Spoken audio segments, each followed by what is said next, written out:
Բարև ձեզ, հարգելի հայրենակիցներ, երկար ժամանակ ոչ մի ուրախալի լուրով հնարավոր չէ լինում կիսվել, այսօր այդպիսին կա, Գարիկ Գալեյանը ազատության մեջ է, դուրս են գալիս պրոբացիայի ծառայությունից, որտեղ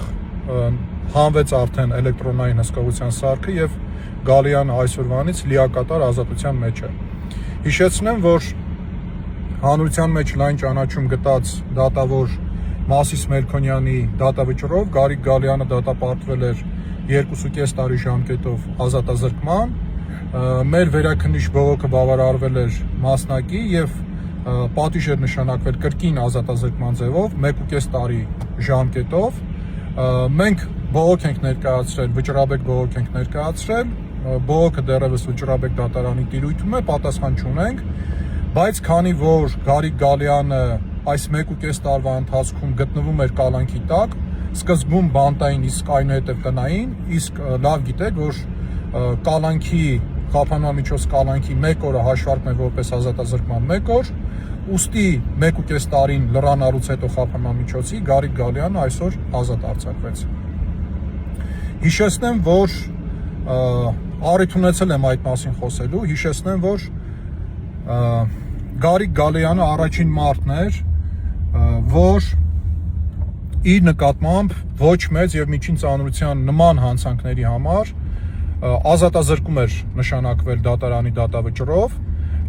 մենք հարցում էինք արել և այդ ժամանակ այդ հոդվածներով քրեակատարողական հիմնարկներում պատիժ էր կրում ընդամենը 2 անձ, ընդ որում ինչպես հետագայում ճշտեցինք, եթե չեմ սխալվում, մեկը կրկնահանցագործության համար էր դատապարտված, մյուսը երբ այդ հանցանքը կատարել էր այլ հանցանքների հետ, այլ առավել ծանր հանցանքների հետ համակցությամբ։ Հետևաբար Գարիկ Գալեյանը միակ մարդն էր, երբ առաջին անգամ այդ հանցանքը կատարելու պարագայում դատապարտվեց ազատազրկման։ Սա չլսված երևույթ էր։ Այնուամենայնիվ, ինչի հասավ պետությունը Գարիկ Գալեյանին 1.5 տարի ժամկետով ազատությունից զրկելով։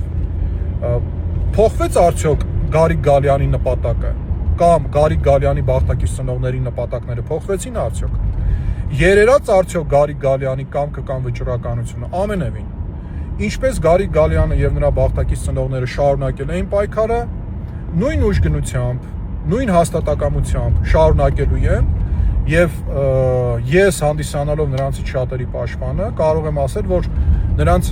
հաստատակամությունը, նրանց կամքը էլ ավելի ամրացել է, նրանք էլ ավելի կուռ են դարձել, էլ ավելի ամուր են դարձել և շարունակելու են իրենց նպատակները, իսկ հիշեցնեմ նրանց նպատակը այն է, որ իրենց որդիների մահվան մեջ մեղավոր անձը, սպանության մեջ մեղավոր անձը ենթարկվի քրեական պատասխանատվության։ Ուրախ եմ և իմ այս ուրախությունը կիսում եմ բոլորիդ հետ, որ Գարիկ Գալեյանը ազատության մեջ կտոնի այս նոր տարին իր ընտանիքի հետ։ Գարիկ Գալեյանի կողմից բոլորիդ բարևներ։ Լավ եղեք։ Եռաբլուրում եմ լինելու նոր տարում։ Գարիկ Գալեյանը հայտնեց նաև, որ եռաբլուրում է լինելու նոր տարում։ Լավ եղեք։